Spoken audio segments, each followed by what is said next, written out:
All right, Arthur.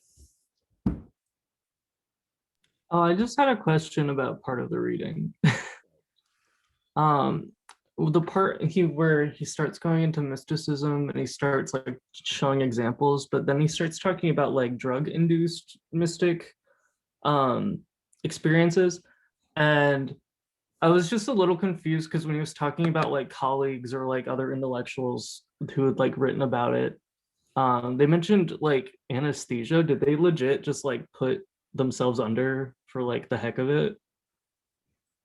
I guess so. Okay, just making sure that wasn't like a different term for some kind of drug they were doing.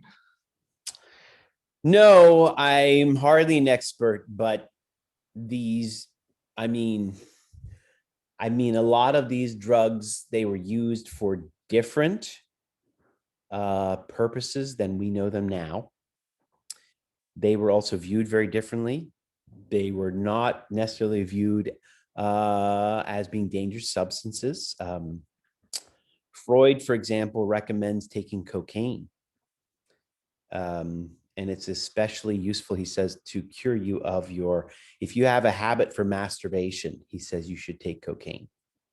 Fucking literal quote. Don't doubt. Don't, don't doubt what I say. And it was known that he took cocaine for a while until they all figured out, like, whoa, this is not so great. Ether, I guess we have to assume, Arthur, yes, they were taking it out of experimentation. Maybe there are some other drug experts in the class that know better about this. I don't know. Like, there is a very interesting book that I recently acquired, but I haven't read, by Michael Pollan. And it's about Pollan. Whoops. He's a biologist, and it's about psychedelic drugs, which are now being used widely in medicine, especially at Hopkins right here in Baltimore. And he has some chapters in there about the history of this and the experimentation of psychedelic drugs were widely experimented with in the early 20th century, many times in the military. So, that might be one place to look to see what kind of experimentation they were doing with various drugs at the end of the 1800s, early 1900s. I'm not very sure beyond what William James tells us. Rebecca. Yeah, I don't have a question for or I don't have an answer to the anesthesia question, but I was like thinking about when he talked about different drugs. And I think one of the things he said, if I interpreted it and wrote it down right, was that like the reason that people enjoy drugs, specifically alcohol, so much is that they stimulate the mystical faculties of human nature. And he was saying that like substances unlock different consciousness in people. And it almost seemed like he was like validating people's like drug induced hallucinating states or something like, and I wasn't sure how to feel about that. And now that you're saying like they're recommending taking cocaine, um like I just wonder, it seems like the opinion on drugs back then was that they had some sort of magical like powers or something. Well, they also just frankly were not aware of the side effects. Brittany points out in the chat that the very early Coca-Cola actually had cocaine in it, and that's accurate to my knowledge. They finally took it out in 2019. But I'm just kidding. And Natan, you're wrong. I think they took it out in like 1800 or something, 1800s, late 1800s. But Natan, you have a great idea. You should definitely tell the DOD. That would make good soldiers.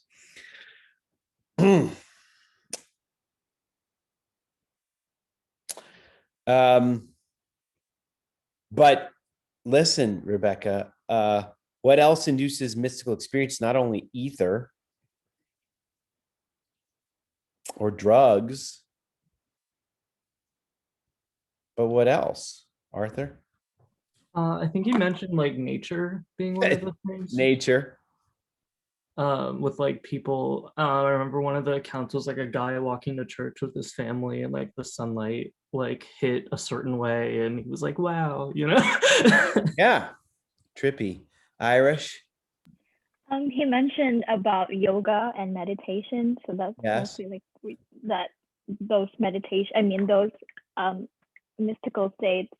He kind of considered like a religious experience Mm, because they involve like a lot of God happening. good. That's hard though. I'm talking about the easy way. Natan? And going back to our drug debate, me and my brother and I just read like an article about shrooms, and he's like, and everyone in the article was like, yeah, it was like this out of world experience. Everyone should try it. Like you hallucinate. It's like a the world. And I was like, okay, but yeah, I just want to throw that out there for shrooms. Might be like Well, nations. I mean, what he's describing here is exactly the kind of stuff that Michael Pollan attributes to psychedelics. And yet he didn't know them. He didn't know mushrooms or was it lysergic acid? LSD is not created till the 1930s. So he has to rely on anesthetic, ether. He mentions nitrous oxide. I think that's the stuff you get from the whipped cream can. Isn't that like a whippet? That's a whippet. Rebecca? Yeah, part of the reason I brought this up too is like I know the opinion of drugs and like the knowledge of them was probably, very different back then, but I think like what people were just mentioning, there are people today who, like my brother, is not religious at all, doesn't believe in religion, but he at the same time believes that like taking specific drugs or meditating a certain way is going to like unlock something in your mind that will like fix all your problems. So like it seems like this idea keeps like carrying on. But I think the other thing it seems like is connected to all of this in what James was saying is like any type of like focused or intentional activity from like prayer to acid could like unlock something in your mind. It seems like that's what he's saying. Well, now you're sounding like James, right? Because we started at the end with this idea of the subconscious. This is what empowers the subconscious and puts it into overdrive, basically. Irish? I just like, because I saw the movie Soul, and then they have that part where like you are in the zone, and then that in some way like it kind of reminds me of like a mystic state of them being in that zone doing something they like. So Okay. of course in the movie he was playing jazz in the piano, so it's Oh, kind wait, of like is this that. the Disney movie?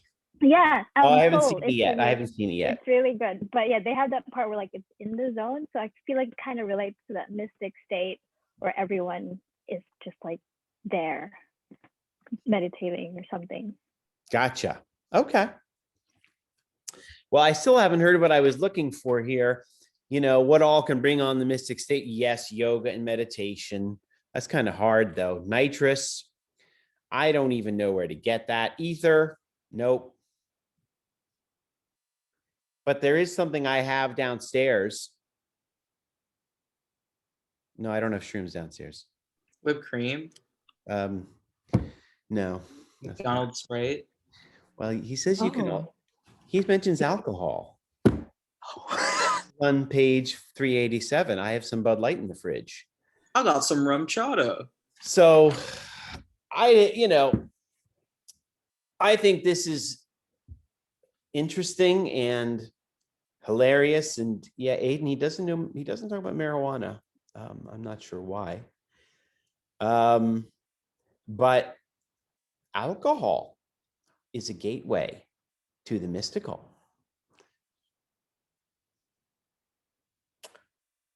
That's not cool. That's not cool because, if you go to TGI Fridays on the weekend and you find some people gassed up, they might beat you to a pulp. That's not very mystical. So I don't know. I take exception to mentioning that. But that's just funny. Let's back up. I think if he were writing this today, he would have much more interesting options to discuss. So why don't we back up? And we have to talk on the experience. We have to talk about this chapter of mysticism. So this chapter of mysticism, lecture 16, this is the most, this is the best known part of this book. In fact, this is one of the best known things this might be the best known thing that William James has ever written. So why don't we start here and ask why is he interested in mysticism? Why mysticism?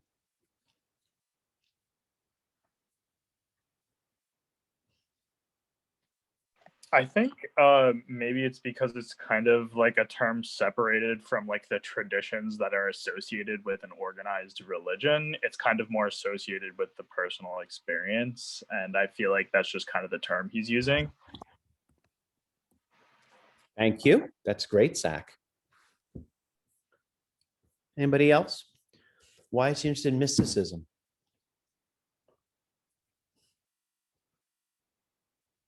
He does say that personal religious experience stems from mysticism. And also, interestingly, he notes that the enjoyment of those mystic experiences are completely barred from him, which is why he might be interested in their study. I guess he doesn't drink. Yeah. I'm going to call your attention to, I think this is what Sunny is referencing on page 379. This is, I think is this the first page? Let me just see. Very strange statement, or well, maybe not very strange, just kind of, yeah, it's the very beginning. That's the first paragraph.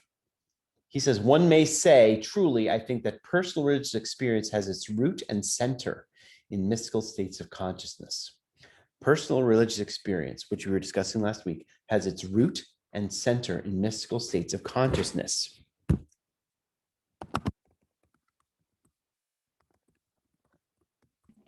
Not to go back to a Disney movie, but that very much so ties into what Irish was saying about soul and the like zone that people went into in that state. So kind of just like relating that to a very personal, like quote unquote meditation, just like puts you into like a mystic or like religious experience state. Okay. Thank you. But look at his use of words here, root and center. What does that suggest about mystical experiences?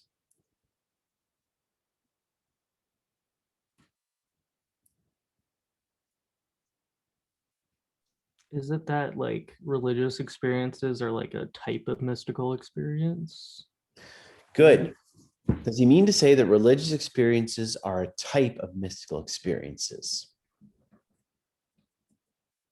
I don't know, I guess like comparing the anecdotes he shared between the mystical experiences people had and the like religious experiences they had where they like felt God or whatever, there would seem to be like a lot of overlap in like this idea of oneness and like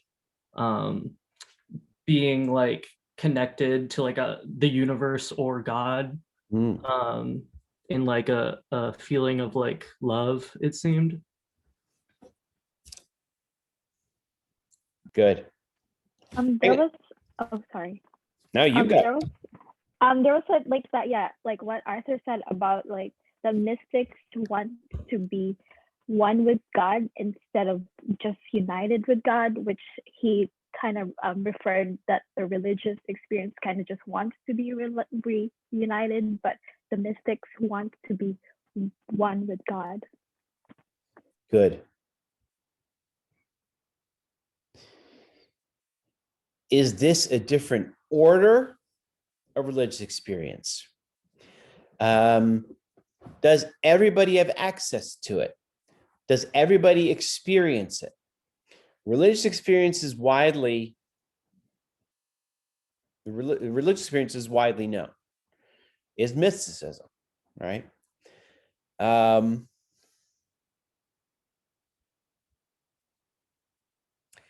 it occurs to me that we probably should look very closely at his passage on the different substances to be certain if he really is, do they deliver the full mystical experience or merely something reminiscent of it or a poor cousin, because there is a different order of rigor between ether and yoga, okay? But it also occurs to me what Arthur just said, we need to take a close look at what is the content of the mystical experience, because he describes it as something rather specific, which is unique. And here's the last point. Why is he interested in mystical experiences? Where does he find them around the world? You know what I mean? Which religions have them?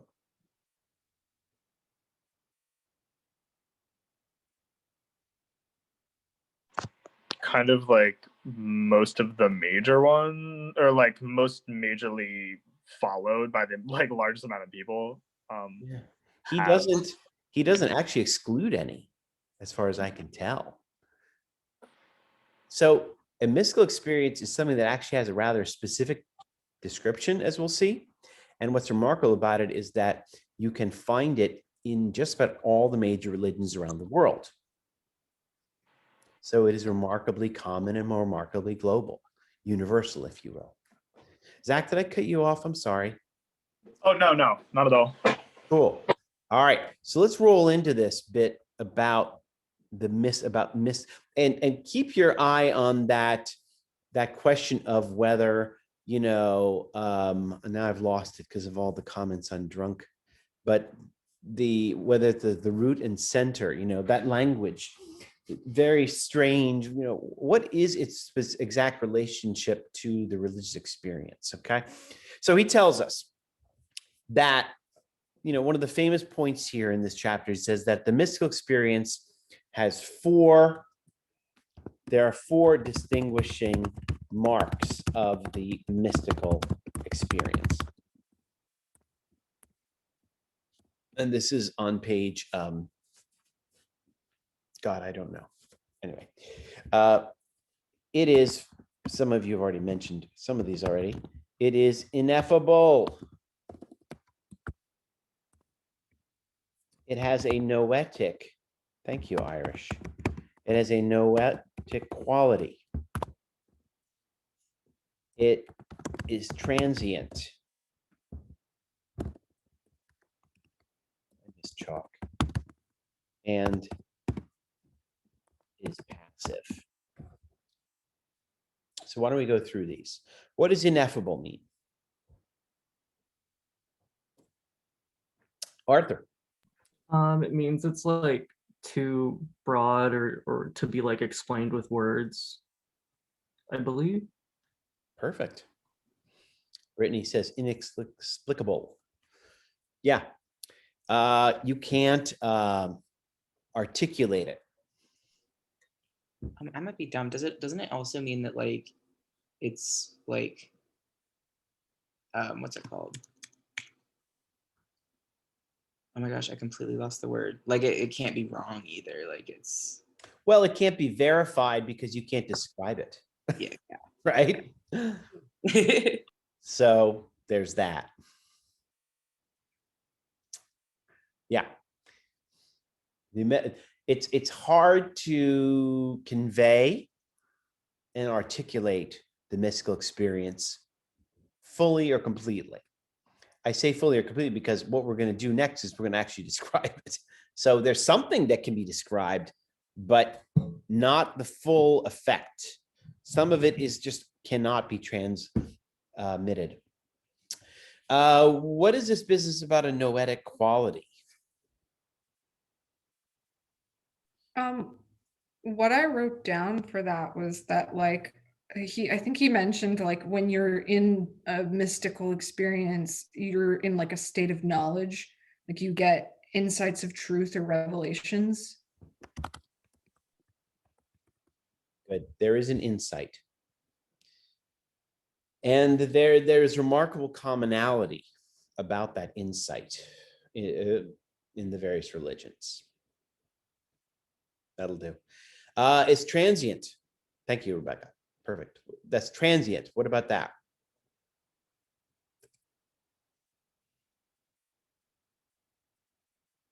What's that mean? Isn't it like a state that like you're only in for a short period of time? Yep. It's fleeting, or as Irish puts it, it's ephemeral. Comes and goes. Yeah. I don't know about that point. Park raises. I think Park means say it can only imperfectly be reproduced in memory. Can you conjure it again? Can you recall it again? I don't know. The experience itself is short. That's for sure. It doesn't last. It's not permanent.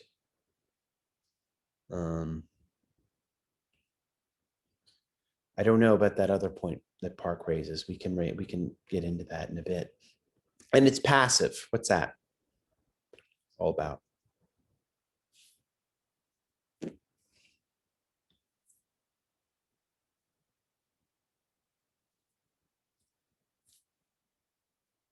Passive as opposed to what? I guess he means that you can't really choose to have a mystical experience. You could perhaps set up the environment for it, but it seems like, according to James, a superior power like actually grasps you and puts you in that mystical state of mind. Good. It is the opposite of active. It is a passive experience as opposed to an active experience. It's something that you submit to. I don't know if that's what Tobias is saying. It gets you. It is something you are subjected to. You don't say, okay, I'm going to have a mystical experience right now, and I'm responsible. I'm the orchestrator, but no, something that you succumb to. Now, as we discussed a minute ago, there's certain things you can do to bring it about or to help it come, but you are never going to be the one who orchestrates it. It's something that grips you, that overtakes you. Okay, good. Anybody have any questions about any of that business? Natan? Wait, so if we're still like get agreeing or talking about like to get into this feeling, you need to get like drunk or like meditate, right? Because like you say like become insight, like become like you have this like insight power. I'm like when I was drunk, I had no insight. All I want was noodles. But I was again just very curious of how like this is worded, and it's like, yeah, I don't know, yeah. I know, I hear you. That's you're echoing my suspicion a minute ago about, there are going to be maybe some similarities here, but there's got to be some difference. Come on now, right? I mean, if we could all be mystics just by imbibing a substance, don't you think we would? Or maybe not. I mean, there's something dangerous about the mystical experience, as we'll see. But let's get into the content, Natan. Let's dive in. Page 384 at the top, he describes some of what I'm going to look at a couple accounts of what it is. He tells us here, top 384, quoting Sir James Crichton Browne has given the technical name of dreamy states to these sudden invasions of vaguely reminiscent consciousness. They bring a sense of mystery and of the metaphysical duality of things and the feeling of an enlargement of perception, which seems imminent, but which never completes itself. They bring a sense of the metaphysical duality of things. You know what that's referring to?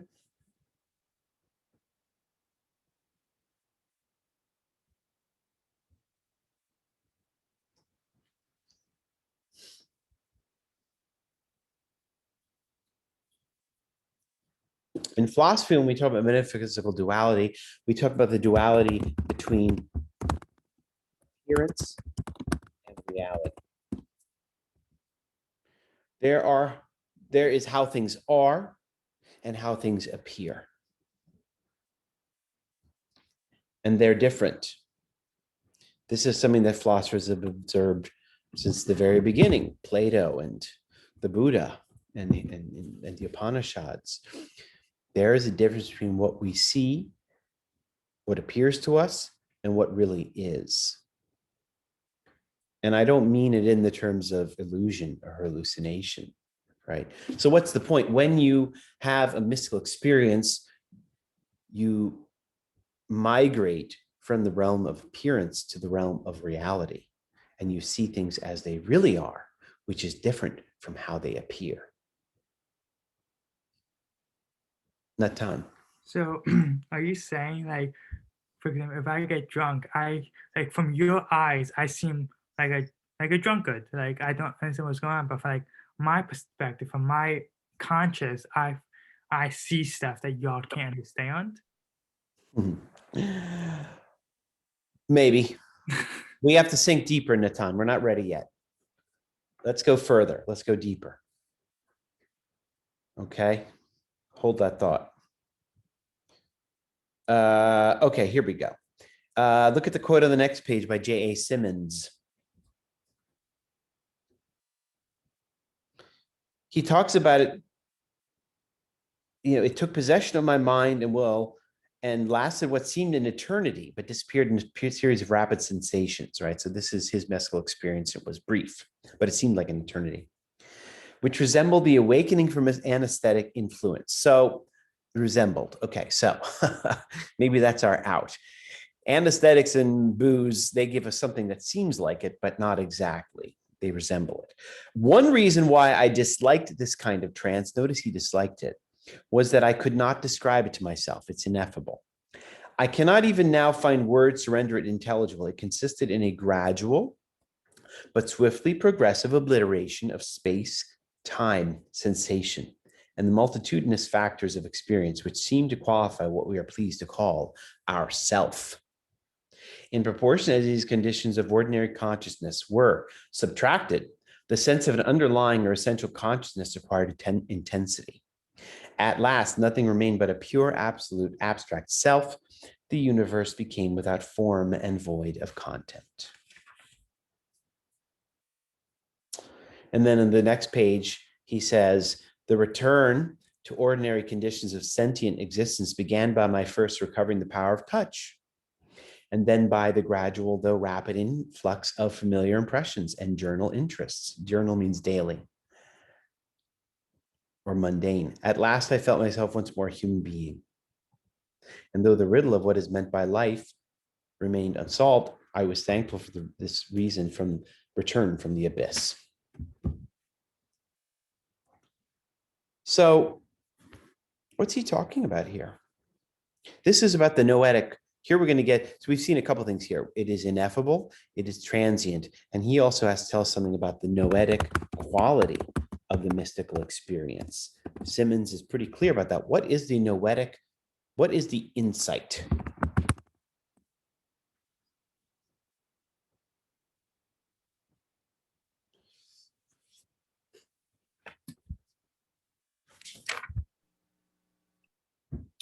What is he? Noetic? Noetic is a Greek term meaning knowledge. So when he says it has a noetic quality, he means there is an insight delivered, right? You know something. You have learned, like Saul on the road to Damascus. You've woken up, your eyes are open, and you see something. Like, okay. It's a revelation. What is his revelation?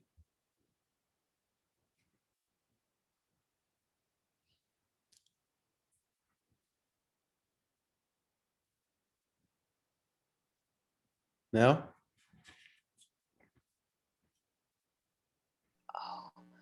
It seems that his idea of this noetic quality is like transcending the self and becoming one with the objective self. Like,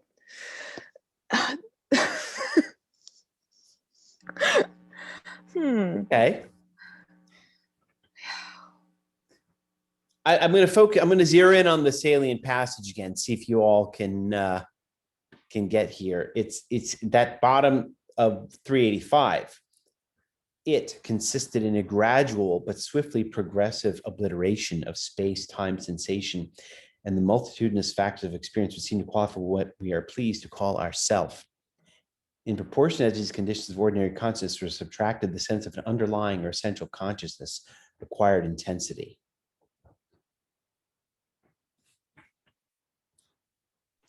So what I get from this is that he's saying that like your perception of reality is based on how everything that you are receiving from your senses, and then like in his personal experience, like as these one by one kind of disappeared, he started to see the like underlying reality, like real reality in his words, I think. Mm-hmm. Good, good, good.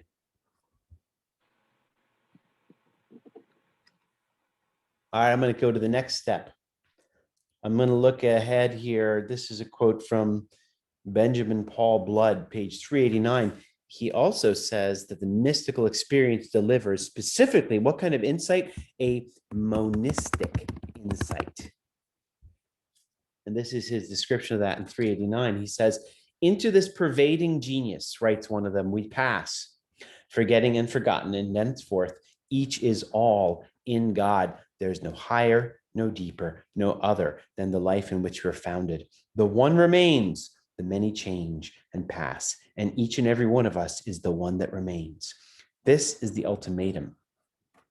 As sure as being, whence is all our care, so sure is content, beyond duplexity, antithesis of trouble, where I've triumphed in solitude, that God is not above.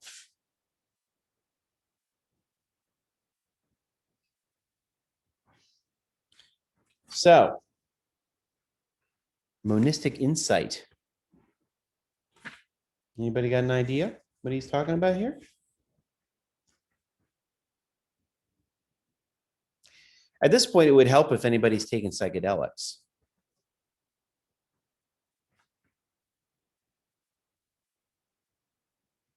And I'm never going to admit it.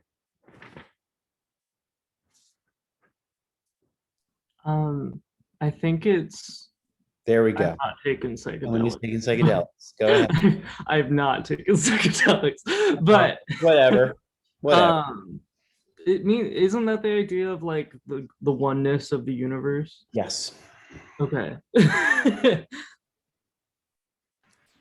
If I have, would I get in trouble if I said so? Not with me. I don't care. Can I tell you guys about a crazy experience I've had? Please. You probably better now. All right. So basically, I would say on my fourth time taking shrooms, I was with my friends and I had a pretty normal time. It was a fun night, but then there was a point in the night where it just didn't stop. So I went to bed and I was looking down from Leak Hall onto the highway and onto like a spot of grass that was under a light. And then I just felt myself zooming out of my own body, but like also inwards. And then I saw the world zooming out from this like patch of grass. And then it was as if I saw every living thing at the same time, including myself. And everyone was like a glowing light of red energy. And it was then that like, I don't know, I feel like, I guess that was ego death. Like, it was when I just realized like I'm a ball of flesh and I'm so insignificant compared to everything. Good. And like I exist for 1 second of time. Okay. Awesome. Noah, perfect. I'm going to stop you there because I'm recording this and I don't want it to come off that I'm approving of psychedelics, that I want you all to take psychedelics. And I'm going to tell you right now, because in the next page, you can also get to that state bite through yoga, which is legal. So there you go. But, and that is normal for shrooms. Yes. which is why I was saying earlier, I think the psychedelic drugs make his point so much more than these other things. But let's get philosophical now. The truth of things is monism. Okay. By the way, monism means all is one. There is one reality. Dualism is the idea that there is an apparent world and a real world. And monism collapses to and says no.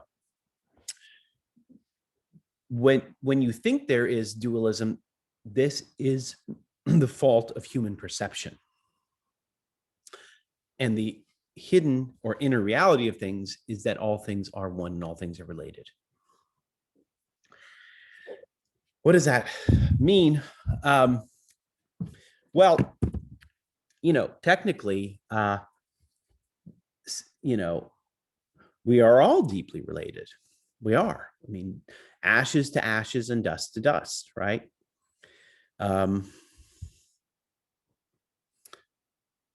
difference between us, if you really think about it, or between us and the physical creatures out there is minimal. We were, modern science tells us as much. The kind of chemicals that make up the tree. We have a lot in common. Actually, at the end of the day, we have very little in common. No, sorry, we have very little that is exceptional. And the monistic insight is the insight of this fundamental truth. When Natan was talking about booze, I kept thinking about Nietzsche, and Nietzsche has a lot to say about Dionysus, about the Dionysian. He writes The Birth of Tragedy around 1860, and where he talks about the Dionysian, and he says that his claim is of interest to art because he says that art has a Dionysian effect. That's his claim about the theory of art. And Dionysus for the Greeks was the god of wine. And in the Dionysian ceremonies, people would imbibe wine and slowly disrobe, and they might do other things. And it was a frenzy wherein you affirmed your oneness or you ignored the boundaries between you and other people, but also between humans and animals. He says that the Greeks affirmed, Orgy, I said it, the Greeks affirmed the Dionysian aspect through the satyr. And the satyr, for those of you who don't know, was half goat, half human. And when they made their appearance on stage in Greek tragedies, they always had a gigantic erection, okay? The phallus. Funny little men with gigantic penises. And Nietzsche takes his start by saying, well, why do these guys show up in the Greek tragedies? What are the Greeks affirming? And he says what they were affirming was the Dionysian truth. But he distinguishes the Dionysian from the Apollonian. And he says there are two elements in human life. The Apollonian is light and order and boundaries. The Dionysian is blurry lines and indistinction and monism, right? So he says we can at times affirm the Dionysian, but we can't really live there, because to be human is to affirm differences. We're not quite like the animals, right? We have certain things in common with them, but we're not quite like them. We certainly don't want to die like the animals and be thrown on the ground. We want to be buried, okay? We don't have sex or defecate like the animals. We do things, humans want to, we want difference, okay? Human nature is to like difference, okay? Nietzsche's great point is that the Dionysian has some kind of secret allure for us that we also are repelled by at the same time. And I think that James affirms this, right? This monistic insight is a great insight at times, but he points out with Simmons, for example, Simmons is deeply uncomfortable with it, okay? he can't exactly say why, but there's something, there's something deeply uncomfortable about it.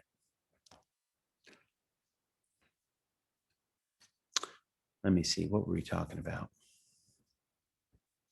Anybody have any questions?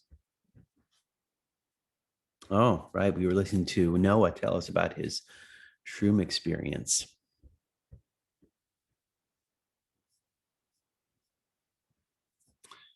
Yeah,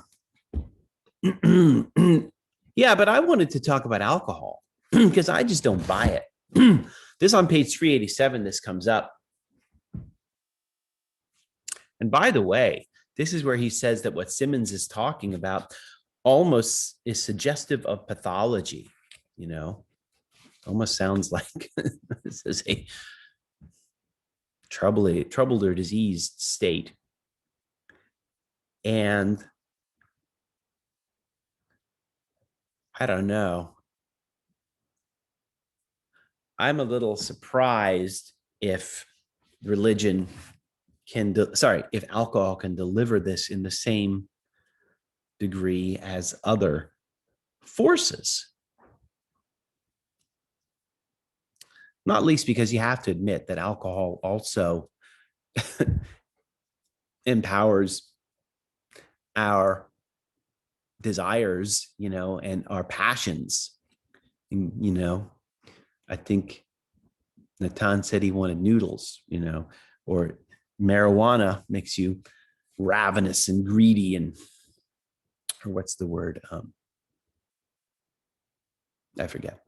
Any case, this doesn't exactly vibe with other things that are coming in this chapter. Okay. So let's push on here. And I want to call your attention to what he says around 400. By the way, on 398, he describes this monistic this monistic insight. He says he describes this monistic insight also as a cosmic consciousness. Oh, I sent that just to M. Whoops. Sorry, M. Boom. We are, this idea that we are all one, we are all deep, we are all related. Okay. But page 400, he says, he makes a distinction between the sporadic bouts of mysticism and mysticism that is cultivated methodically. Mysticism that is cultivated methodically. In the example by the major religions, in the example we get, he talks about yoga, he talks about the Sufis, and he also talks about Saint Ignatius.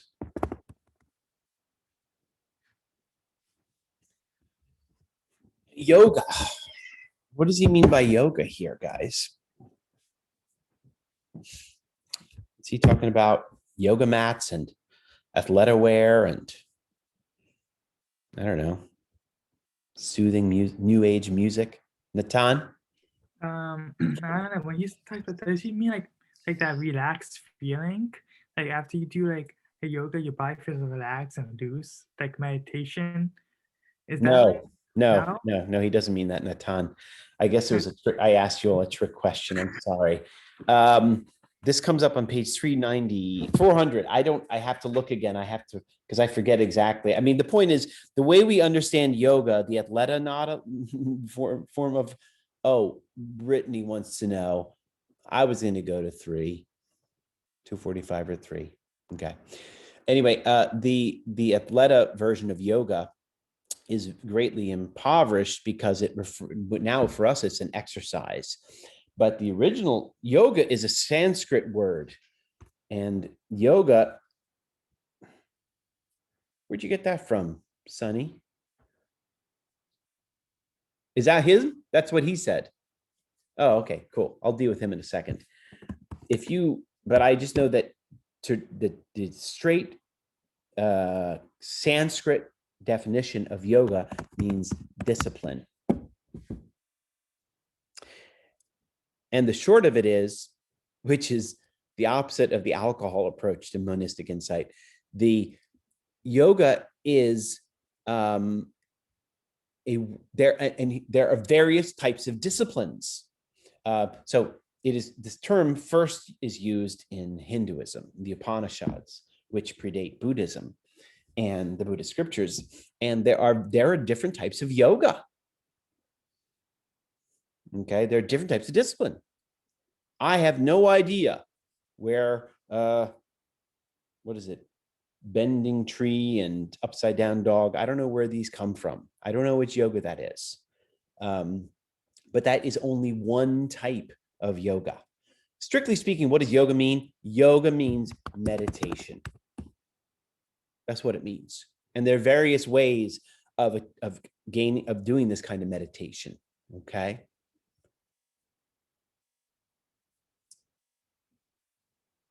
Irish, were you going to say something? Oh, I was just gonna say what was it? Something said. Song Yun said. Sunny said about the yoga, which means individual union, and then it says that it was like the training in mystical insight. Yeah. He talks about this, page 400, 401, how the Buddhists developed it from Hinduism.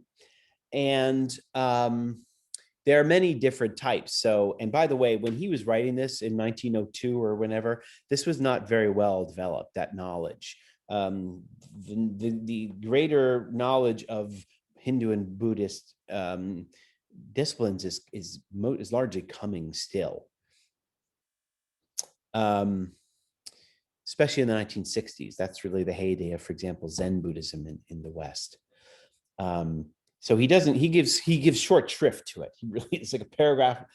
By the way, when he talks about the Vedantists, he's talking about the Vedas. The Vedas are the Hindu holy scriptures. And then Buddhism. And I'm not going to talk much about it because when we get to the Buddhist scriptures later in this class, we'll see the Buddha, for example, talks about the Eightfold Path. It's maybe, I'll just talk about this briefly for a second here. So in Buddhism, you have the Four Noble Truths. And the reason I'm talking about this is because the Buddha gives a rather straightforward approach, which then becomes diversified. But there's the Four Noble Truths. Anybody know the Four Noble Truths? Don't look them up. Don't cheat. I think I remember the first one is that life is all life is suffering, and there's a term for it, but dukkha, life is pain. Yeah. Life. And then second one I think is pain stems from desiring. Is that number 2? Yep. And then through I think it's I forget what's next actually. Well, it's logic. Just follow logic. If desire is a source of pain, what should you do? You should try to eliminate all desire from your life. And then 4 is something else. How? Path is the way. It's okay. Right. You did great. Buddhism is very straightforward. Life is pain. Desire is the source. Eradicate desire. How you do that? Eightfold Path. Eightfold Path is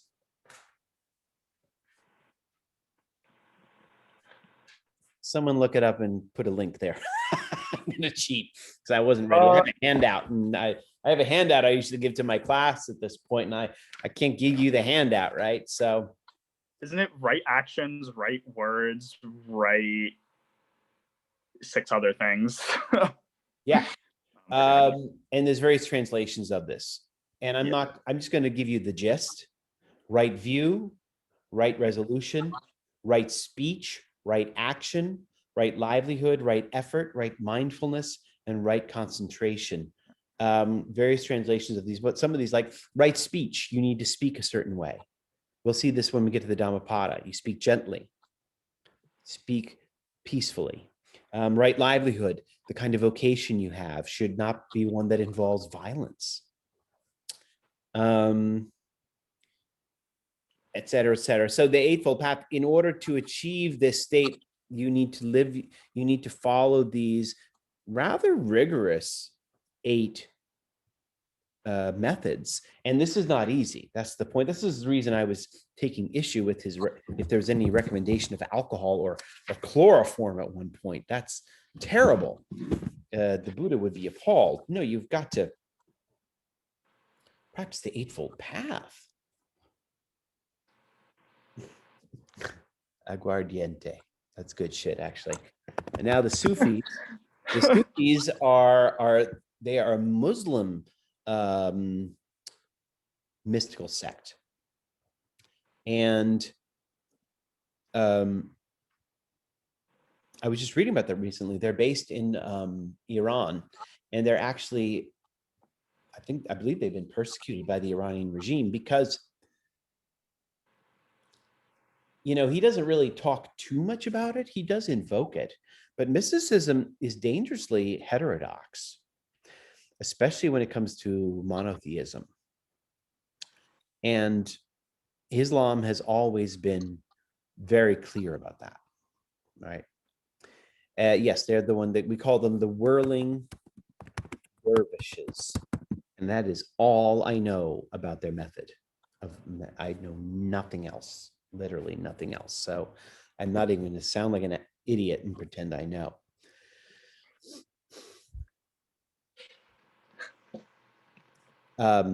But that's their form of meditation. But the monistic insight is a problem for monotheism. Was someone trying to say something?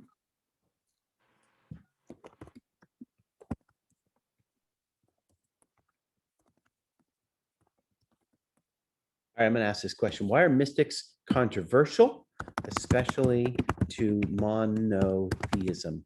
You can take either one. Start either way.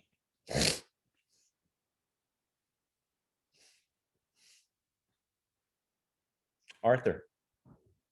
Well, isn't it like the term mysticism is so broad that I think a lot of people feel like unsure if they hear about like someone being, a mystic, because like, I don't know, to them it's like it could be like a scary counterculture to them, you know what I mean? Or like just a culture they're not familiar with, and that scares some people. Good. Rebecca. Yeah, in terms of the why maybe monotheism finds it more controversial, I think from what I've seen, maybe I've misinterpreted the definition of like what a mystic is, but it seems to me that a lot of them teach you that you are capable of like achieving something without necessarily being connected to God, like in the way that most monotheist religions want you to be. Mm-hmm. Like for example, when my parents were like super fundamentalist, they hated yoga, they wanted nothing to do with Buddhism. They were like, I was not allowed to be anywhere near any of that. And also Egypt, apparently, according to my boyfriend, psychics, mediums, or like any type of like mystical person, that's illegal there. You cannot practice that. So I think they're afraid that people might deviate from the traditional religion by discovering that there might be another avenue. Good. Awesome. Thank you. Sunny. Yeah, I guess in a monistic sort of religion, having direct access to like the one most powerful God kind of disrupts the hierarchy that we have in most organized religions. Wait, say that again. I'm sorry, Sunny. I didn't catch it all. Oh yeah, having like direct access as an individual to like the most powerful and only God does it disrupt that hierarchy that we have in most organized religions. What hierarchy? Oh, the religious hierarchy. Thank you. Hang on, my daughter just brought my charger. Thank you. Hang on, let me plug in. Hold that thought. Okay. Yes, Sonny, I get it. Can you explain a little more? Tell me more about this hierarchy. Yeah, first we do have the priests and, all those elders and people who organize the, lesser believers, the masses of the believers, and into believing orthodox sort of doctrine, so that nobody strays and they retain their power as a group. But once like people go into these kind of gnostic streams of like believing like in their own individual experience, that's when organized religion is not so organized. Good. I love it. Actually, you went to somewhere I wasn't asking about, but you're totally right. There's something politically troubling about mysticism, and it's this direct access to the divine, which is not cool with organized religion, right? You're supposed to go through the priest or the rabbi or the imam or the monks. I mean, what are they there for otherwise? If you're up on your own having your own mystical experience, they're like, hey, my job description says blah, blah, right? That's a problem. So that's why mystics have been viewed as heretically. Although I'm having a little bit of difficulty thinking, like I'm thinking of, I only know cases in Christianity where of heresy, and I can't think of too many that were mystical. I mean, what is strange is that many of the mystics he mentions in here, especially the Christian ones at least, they're saints. Now, in their lifetimes, they were not always viewed. They were also viewed as dangerous. I mean, saints are always dangerous people. St. Francis was incredibly dangerous at the time. So maybe they don't lapse quite into heresy, but they are uncomfortable. But the other point I guess we should say is this. Different religions have different relationships to mysticism. Christianity seems to have, at worst, an uncomfortable relationship. And I say that because there are many of them, many mystics in the Christian tradition. He doesn't talk about Judaism as far as I know. But I'm thinking in Judaism, I guess the Kabbalah, although I'm not familiar with it, I'll be honest with you. But we have a lot of Jewish friends in this class. This is where they should chime in.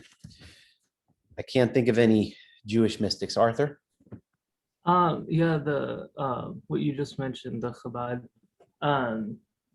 There's definitely the idea in Chabad about like the separation of like the layers of consciousness and like the universe. So I don't know, I think that's interesting, but it's definitely like a very select thing. Like you can't just like up and learn about it. You have to like, I think in like traditionally you have to like be a man and you have to like be in like the inner circle of your temple basically. You certainly can't drink Bud Light and get there. Okay? No. I'm sure like there's like probably people now who are just studying it because they want to, and like more modern studies of it, but traditionally that's how it is. Thanks. Finn? Hi, my Wi-Fi's bad, so if I cut out, I'm so sorry. But yeah, no, yeah, that's pretty much right. Kabbalah is like literally by definition what I mean, I would, if someone said what is Kabbalah, I'd say it's Jewish mysticism. So one of the biggest part of it, I think, is the Tree of Life, which is basically chakras. And it's basically like what tethers you to reality. And they're on different points of your body, and all of it has like different significance and its meaning. And I know that a lot of people who aren't Jewish like use it to sort of like understand other parts of it, but I do consider it part, like I think that Kabbalah is like a closed practice in Judaism. It's kind of like, yeah, no, you gotta be in the club. Isn't it like secret or esoteric is the word? Not necessarily, but it's very yeah, like I mean, a lot of people don't know about it. Like, Yeah, and it's not available to everybody except for Madonna, apparently, right? except for Madonna, apparently. Yeah. Natan. So I went to get a tissue. So I got back. We're talking about Judaism and Kabbalah, like Kabbalah Ben. Oh Yeah. man, it's been so long since I talked about that. Honestly, they teach it, but like, yeah, again, it's like very knit group. Yeah. It's like a whole, what's it called? System, like only like the Jewish people go, and it's like, you need to go to Kabbalah. You're going there. It's like this end goal. It's like very spiritual. A lot of rabbis like in it or try or like do it. But yeah, everyone else says. Gotcha. Zach.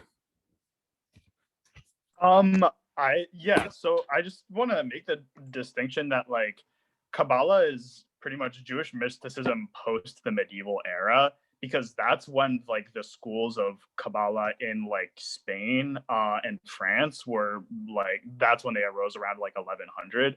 So I think that it's safe to say that like Kabbalah sits within a larger whole of Jewish mysticism. It's kind of just like a systemized approach to it, because there's a lot of literature about like ascent to like heaven and things in Judaism before Kabbalah came around. So I think it's just kind of an extension of a larger tradition. But honestly, you could probably say that about most religious practices too, like in any religion. So Say yeah, what? Say what? You could say what probably about them? that like they proceed from previous traditions. Okay. Yeah, now that you're talking, I'm going through my Rolodex and I'm seeing a past there. He doesn't talk about Jewish mysticism at all, as far as I know. And he gives a one paragraph on Sufism. I'm not sure why. I guess he just doesn't know anything about it.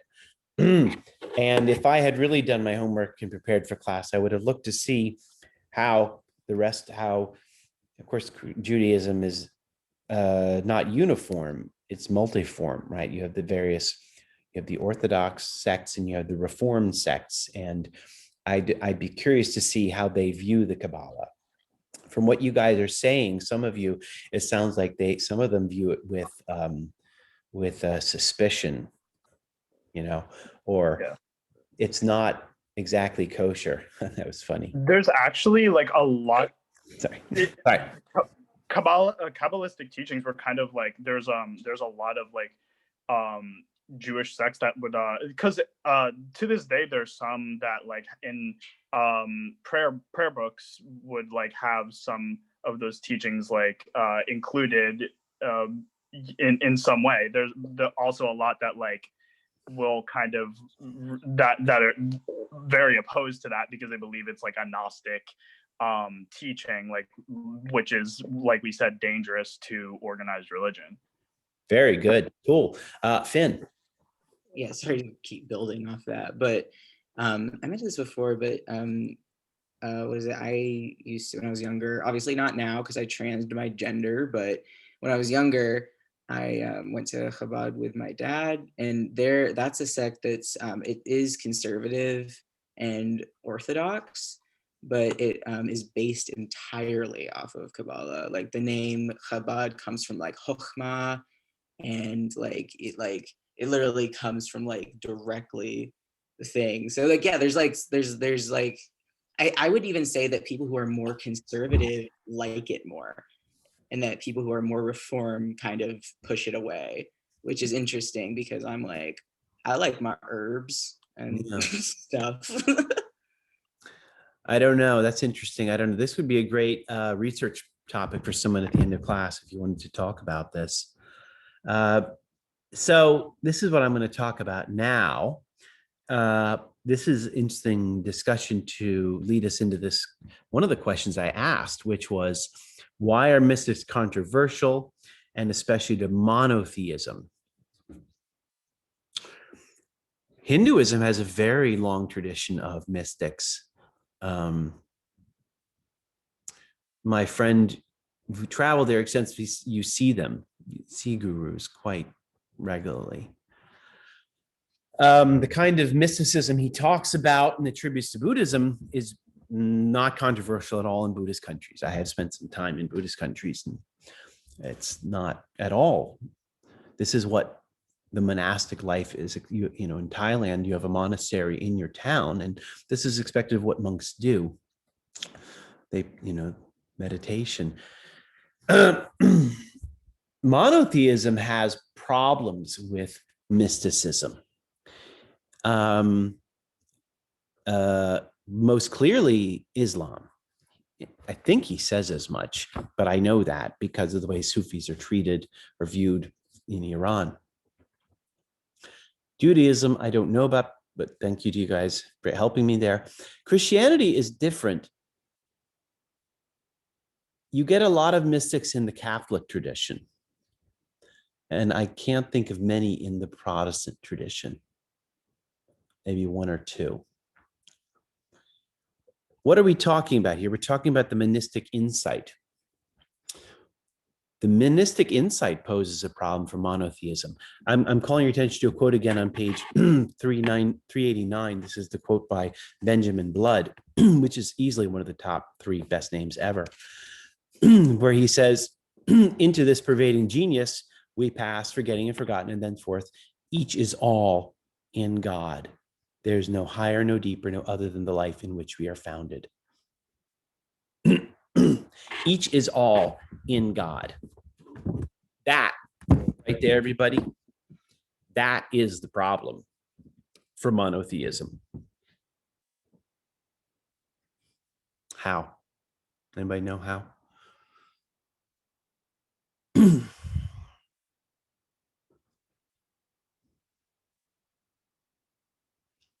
Arthur?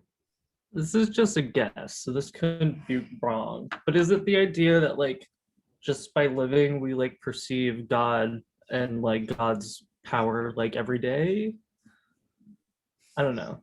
I don't know if that's right. You make it sound very democratic, and that is not always a problem, but it is a problem for many. Okay. I'll take that point. I'll deal with that in a second. Cool. Sunny. I guess if we think about it monistically and everybody is like part of God, then is there really a need to seek him out and even have religion in the first place? That's what I'm thinking. Yeah, you sound like Arthur again. Oh, really? Okay. Well, no, which is totally cool. That's a problem for organized religion. They don't appreciate it. But I'm getting more at the metaphysical issue. That quote on 389 makes a statement about the nature of God that is not cool for the monotheisms. To say that everything is God, what is that? What do we call that? All is God? I mean, Pantheism. that's pantheism, everybody. That's pantheism. Monotheism is not pantheism. Monotheism is all about difference. Let me finish the statement and then I'll hand it off here, okay? This is the whole point of the Abrahamic God.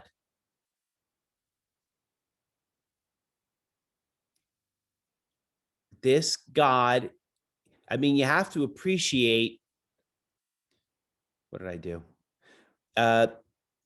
You have to appreciate what a strange thing our Jewish friends did. They did a really, really weird thing. Back in the ancient Mediterranean, everybody had loads of gods, right?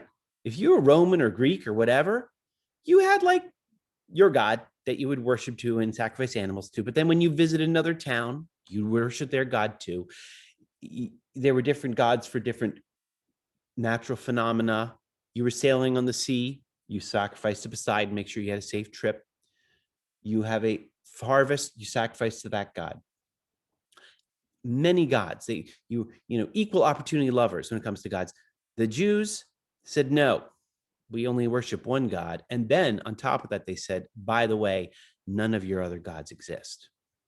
The Romans must have thought they were freaks. And in the ancient Mediterranean, they were, quite frankly.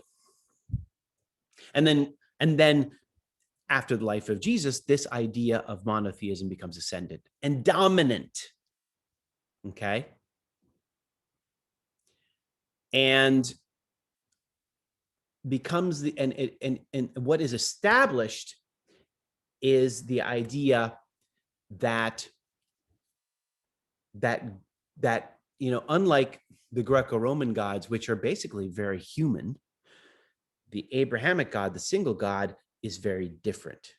And again, Freud points this out in Civilization Discontents, that through the centuries, if you look at religion in an evolutionary standpoint, God becomes more and more remote and abstract. And a sign of abstraction is iconoclasm. I misspelled it. The idea that you shall not depict God, right? The Romans had no problem with this. Zeus was studly, right? Big muscles, beard. He liked to rape people. Then the Abrahamic God comes along, and suddenly there's a prohibition on even depicting this God, which the Catholics ignored. And then the Protestants, of course, they upped the ante, as did Islam. Islam is extremely strenuous about this prohibition on depicting God. I'm sorry, Alex, I see your hand. Let me just finish my point and I'll hand it off to you. The point being that the major claim of the Abrahamic faiths is that there is one God, and this God created this earth, but is not of this earth. And humans will return to the divine. But by no means is nature and God one and the same. There was a Jew who said that once, and his name became synonymous with heretic, and his name was Spinoza. And I wrote my first book about him, so I'll talk about him in a minute. In the 1600s, he dared say that God and nature are the same, and he was kicked out of the synagogue. And for about 200 years, the word Spinoza meant heretic. So there's more to say about that, but let me hand it off to Alex here. I just kind of wanted to throw a wrench into the works and like ask a question. God. Already? So with this whole idea of how like God can't like exist in nature and like, well, they're not one and the same. Yeah, they're not one and the same.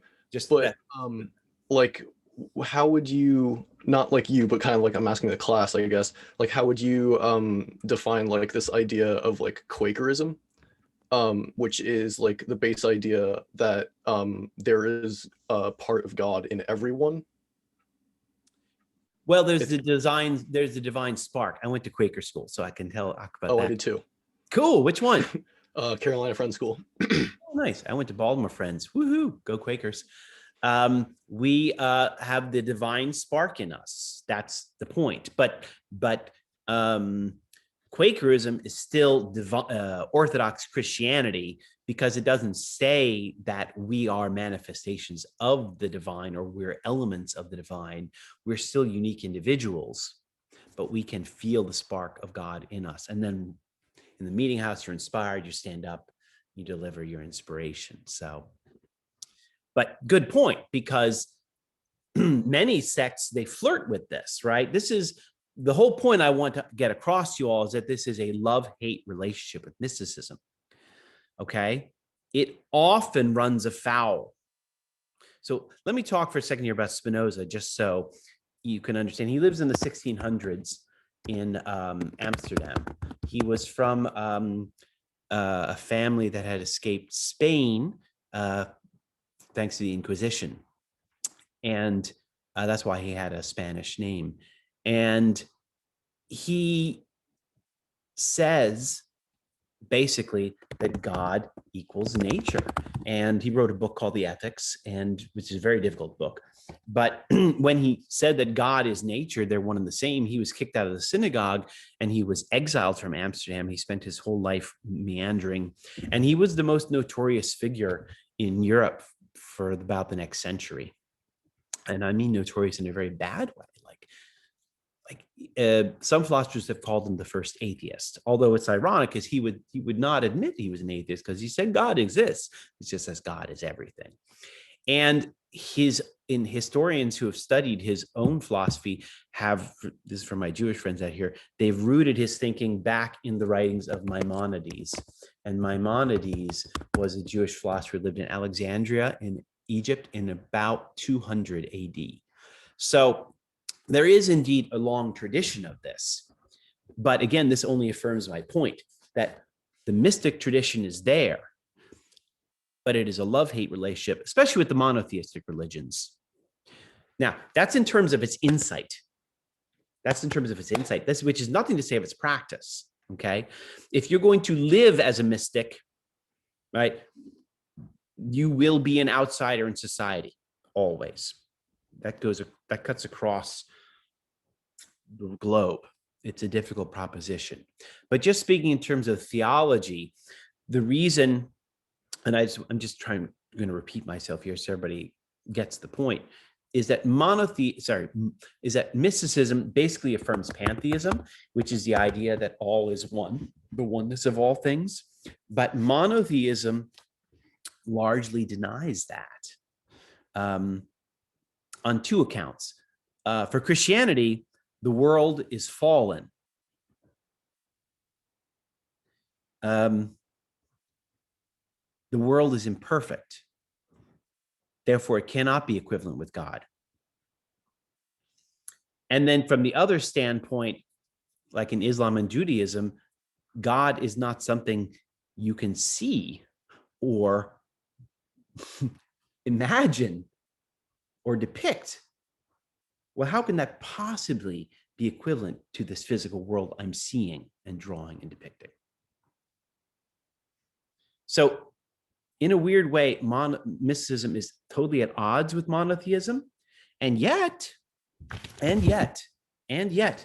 he's not entirely wrong when he tells us at the beginning here that it is the root and center of religious experience, and the mystics still hold some kind of privileged place in the various religions, which is weird. This is just a point of tension we can't resolve.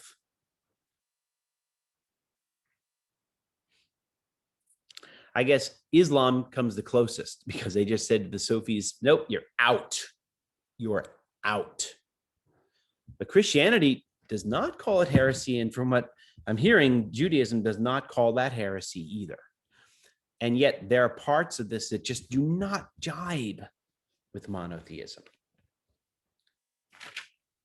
Okay. Questions, comments? We have just a few minutes here. I'm going to tie things up. So kind of went off on a long run there about pantheism. So I want to see if everybody's with us, if anybody has any questions.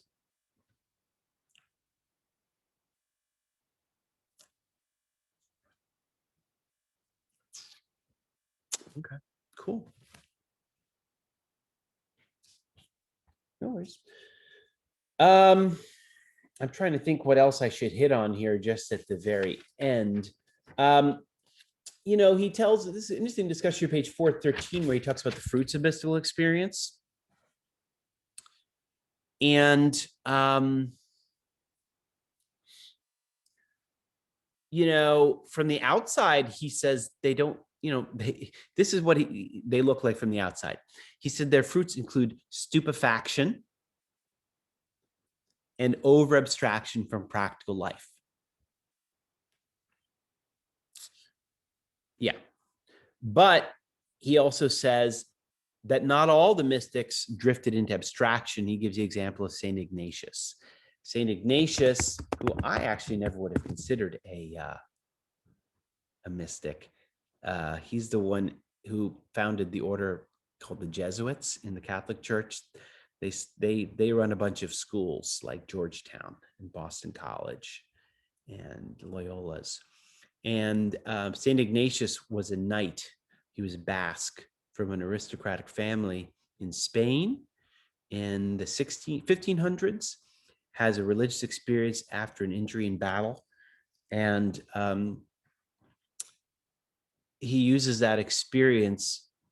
He developed something called the spiritual exercises, which he does mention. I guess they're analogous to the Eightfold Path, but they're purely mental. Okay. By the way, in Hinduism and Buddhism, there are various types of meditation. It's not all mental; they are physical. In Buddhism, they have walking meditation, for example. But when Ignatius talks about the spiritual exercises, this is merely intellectual, and it's a 4-part process. I guess that's why he was thinking about it. But Ignatius translated that mystical experience into, a worldly mission, if you will, right? Based on education. Okay.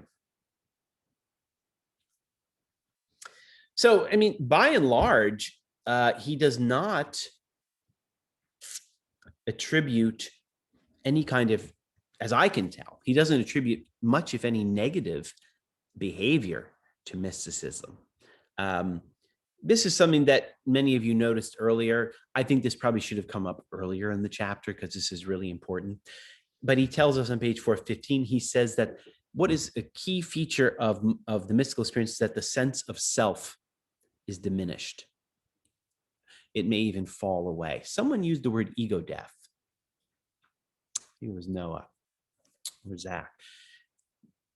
That is another recurring figure. Cool. Good one. As you become one with everything, your sense of individual identity diminishes and maybe even falls apart or falls away. So think about that. That's a very important, and that's the major achievement of Hindu and Buddhist yoga. I like this one quote in Zen Buddhism. One of the Zen masters says that the point of meditation is you breathe. Through breathing, you feel like the I, or ego, is flapping like a loose door in the wind, right? And then the last point here in this chapter, and I'll finish for today, he says, he takes up the issue about whether these, how or if these mystical states are authoritative, which is to say, what should we take from them? And again, I find him punting a little bit here. Do they, and he uses the word pantheism, this is page 422. Do these experiences furnish any warrant for the truth of the pantheism they favor? All right. Do they validate or prove this pantheism, this idea that God is all? Essentially, his argument is, to whom are they authoritative? They are authoritative to the individual experiences them, but not to everybody else. Because again, it's an issue of what can be verified. I can't verify that all is God and all is one, according to James. But that is a subjective experience, and it is authoritative to the subject, him or herself, who experiences it. Right? So, I don't know. I'm not sure I like the conclusion of this chapter much.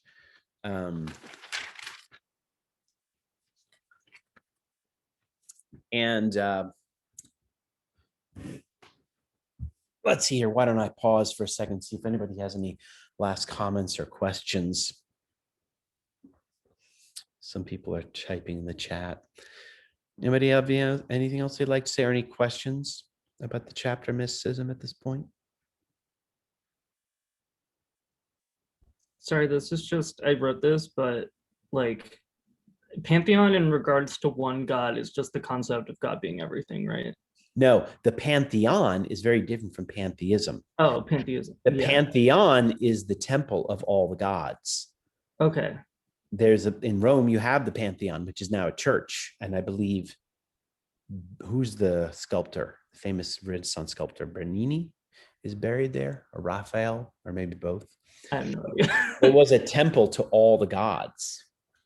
Yeah, but I've heard it used as almost like a family of gods. But anyway, pantheism. When we talk about all the Greek gods, we call that the Pantheon.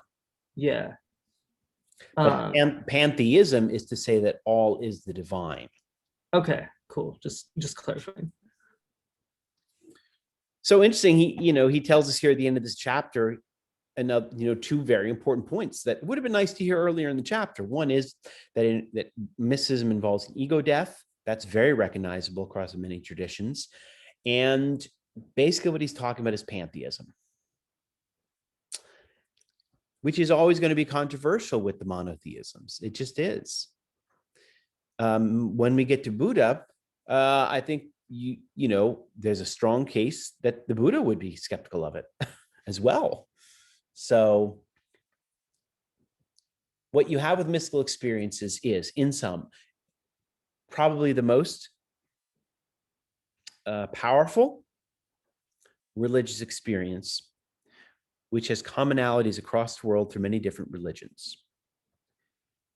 How widely accessible it is, I think it is not very widely accessible. I think you have to, despite his comments about alcohol. Alcohol is never going to give you the kind of revelation that yoga will. I'm just going to go out on that limb. And I don't know what BET means. But so that's why mysticism is so important to him. And yet it has a very tense relationship within to these Orthodox faiths. It's very strange. It's an animating force and a troubling force. And it's funny, this follows the chapter on saints, which I didn't have you read, but I should in the future, because saints in the Christian church, they are the touchstone of religion, and yet they were sons of bitches in their own lives who very often caused trouble for the Orthodox powers that be. Okay. So anyway, I have to end it there, which I'm going to do. Okay. So we can carry on this discussion next week if anybody has any questions, and you can rage on this on Discord. And you all know what you have to do for next week. You're going to read Dawkins. Okay. And your reading responses. All right. And I will stick around if anybody has anything they need to talk about or anything they want to say. Okay. All right. Peace, everybody. Have a great week. Thanks so much, Thank Berman. you. Have a good one. Thank you. Bye. Yeah. Thank you.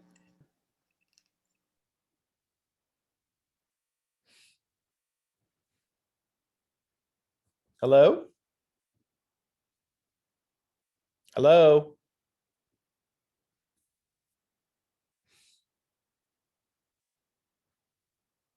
Either of you have a question?